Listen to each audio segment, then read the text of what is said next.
दोस्तों मूवी की शुरुआत में हम माइक नाम के एक बार टेंडर को देखते हैं जो एक कंपनी की पार्टी में बार टेंडिंग का काम कर रहा था। उसी पार्टी में मैक्स नाम की लड़की भी होती है जो अपने पति से खुश नहीं थी, जिसके चलते पूरी पार्टी में उसका मूड खराब रहता है। थोड़ी देर के बाद वह ड्रिंक करने माइक के पास आती है, जहां माइक उसका मूड ठीक करने के लिए एक स्ट्रॉन्ग ड्रिंक बनाता है, मगर मैक्स उसकी बातों पर ज्यादा ध्यान नहीं देती। वह बहुत परेशान थी, इसीलिए वह माइक को उल्टा सीधा कहकर वहां से चली जाती है। थोड़ी देर बाद माइक अपना काम करने में बिजी होता है तो पीछे से एक आदमी वहां आकर माइक को कहता है कि तुम्हें हमारे साथ चलना होगा। वह उसे मैक्स के ऑफिस में लाते हैं, जहां माइक देखता है कि मैक्स किसी से कॉल पर लड़ रही थी, तो वह फिर से मैक्स का मूड खराब नहीं करना चाहता था, इसीलिए वह वहां से जाने लगता है। पर मैक्स उसे रोकते हुए कहती है कि तुम यहाँ कितने साल से काम कर रहे हो। माइक बताता है कि मुझे लगभग 8 साल हो गए, पर मेरी दिलचस्पी एक डांसर बनने की है। मैक्स कहती है कि तुम मुझे अपना एक डांस स्टेप करके दिखाओ और बदले में तुम्हें बहुत सारे पैसे दूंगी। ये सुनकर पहले तो माइक डांस करने के लिए तैयार नहीं होता, लेकिन उसे पैसों की बहुत ज़रूरत थी, इसीलिए वह डांस करना शुरू कर देता है। मगर जैसे ही वह डांस करता है तो उसके स्टेप्स देखकर मैक्स उसकी ओर आकर्षित हो जाती है और धीरे धीरे वह अपने ऊपर से काबू खोकर माइक के साथ रोमांटिक होने लगती है, जिसके बाद माइक उसकी गुफा खोल देता है और पूरी रात दोनों एक साथ सोते हैं। मैक्स कहती है कि तुम मेरे साथ लंदन चलो ताकि तुम वहाँ ज़्यादा पैसा कमा सको। माइक भी उसकी बातों में आकर अगले ही दिन उसके साथ लंदन चला जाता है, जहाँ वे दोनों एक बिल्डिंग में गए। मैक्स बताती है कि ये बिल्डिंग मेरे पति की थी, लेकिन तलाक होने के बाद अब ये प्रॉपर्टी मेरे नाम है।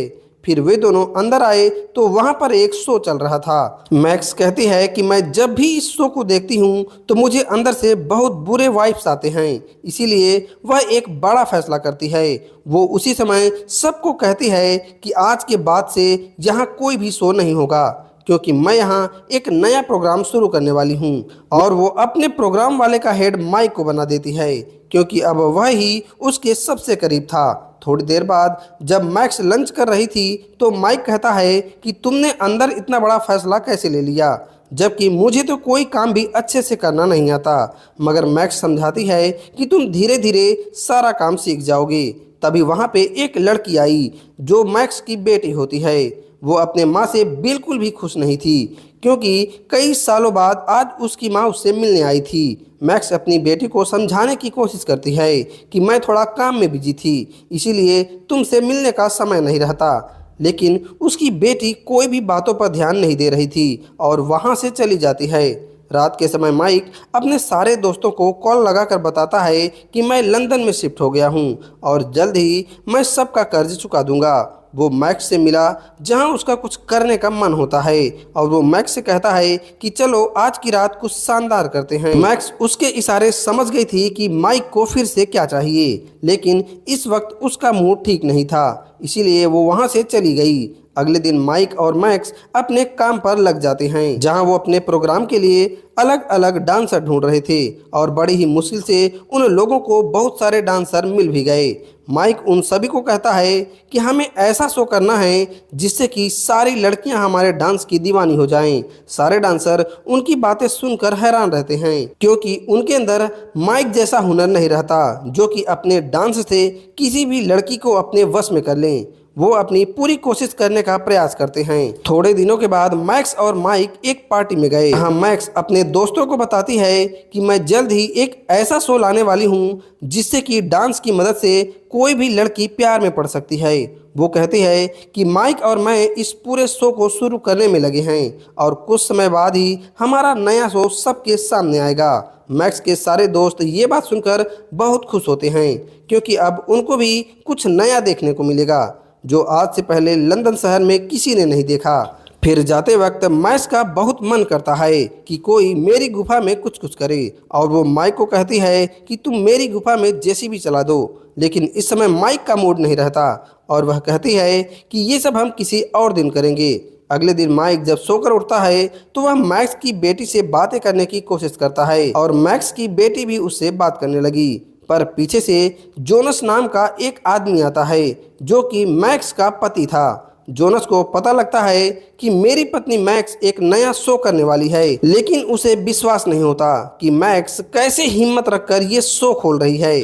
उसी रात माइक सारे डांसर को डांस सिखा रहा था और जब ये पर्सनली एक लड़की को कुछ स्टेप सिखाता है तो पीछे से मैक्स को ये सब अच्छा नहीं लगता। वो कहती है कि तुम्हें बस डांस सिखाना है, ना कि लड़कियों से चिपकना है। जिसके बाद जब सारे डांसर शो के लिए डांस की प्रैक्टिस करते हैं तो अचानक वहाँ कुछ पुलिस वालों की एंट्री होती है, जो बताते हैं कि तुम्हें इसी वक्त ये शो रोकना होगा, क्योंकि उनको खबर मिली थी कि ये पूरा शो इलीगल है। मगर मैक्स उन्हें समझाने लगी कि ये प्रॉपर्टी और पूरा शो मेरे अंडर है और हम यहाँ कुछ भी ऐसा काम नहीं कर रहे हैं जिससे कि किसी को नुकसान पहुँचे। वापस घर आकर मैक्स को पता लग गया कि मेरा शो बंद कराने के पीछे मेरे पति जोनस का हाथ है, क्योंकि वह मैक्स से तलाक का बदला लेना चाहता था। तब मैक्स गुस्से में पता लगाती है कि कौन वो लेडी ऑफिसर है जो शो का केस संभाल रही है।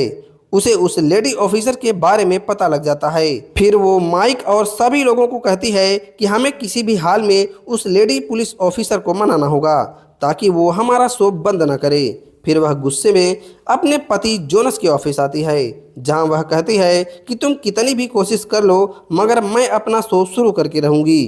तो जोनस कहता है कि तुम बहुत गिरी हुई लड़की हो, क्योंकि तुम वहां एक ऐसा शो करने जा रही हो जिसमें कि डांसर बस लड़कियों को अपनी ओर आकर्षित करते हैं। और जोनस चाहता था कि वो उस जगह को ऐसे ही गंदे काम से रोक कर रखे। मैक्स भी जानती थी कि जोनस जो फैसला लेता है वह उससे कभी भी नहीं हारता, इसीलिए वह सीधा माइक के पास गई और रोते हुए कहती है कि सब कुछ खत्म हो गया, क्योंकि जोनस कभी भी ये शो लॉन्च नहीं होने देगा।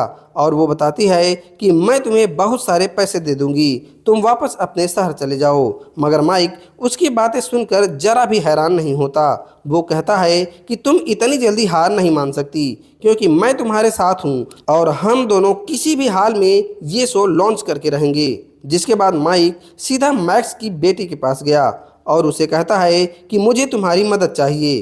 तो मैक्स की बेटी भी मदद करने के लिए मान जाती है। जिसके बाद वे दोनों मिलकर उस शो को लॉन्च कर देते हैं और सारे लोगों को इनविटेशन भेजकर उस शो में आने के लिए बुलाते हैं। थोड़ी देर बाद मैक्स की बेटी अपनी माँ के पास गई और कहती है कि शो लॉन्च हो चुका है, इसीलिए आपको वहां जाकर उस शो को देखना चाहिए। मैक्स ये बात सुनकर शॉक रह गई, क्योंकि उसे यकीन नहीं हो रहा था कि शो कभी शुरू हो पाएगा। और वो रेडी होकर अपनी बेटी के साथ शो देखने चली गई।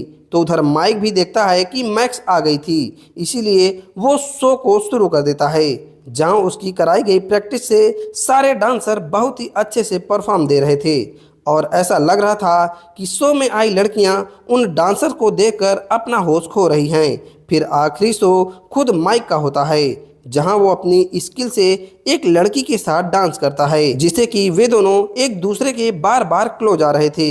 माइक भी पूरी कोशिश करता कि वह अपने पार्टनर को बेकाबू कर दे, और ऐसा ही हो रहा था। उसकी पार्टनर अपना आपा खोकर माइक की ओर आकर्षित हो रही थी, लेकिन दूर से ये सब मैक्स को अच्छा नहीं लगता, क्योंकि वह माइक को लाइक करने लगी थी और वो नहीं चाहती थी कि कोई भी लड़की माइक के आसपास भी भटके। पर पूरा शो देखने के बाद मैक्स को बहुत अच्छा लगता है, क्योंकि माइक की वजह से ये शो आज सबके सामने लॉन्च हो चुका था। मैक्स थैंक यू कहते हुए माइक से पूछती है कि तुमने इस शो को कैसे शुरू किया। तब माइक उसे पूरी बात बताता है कि मैं और तुम्हारी बेटी मिलकर इस शो की टिकट बेची हैं और ये काम करने में हमें बहुत समय लगा। उसके बाद माइक कहता है कि मैं तुमसे प्यार करता हूँ और वो मैक्स को शादी के लिए प्रपोज करता है।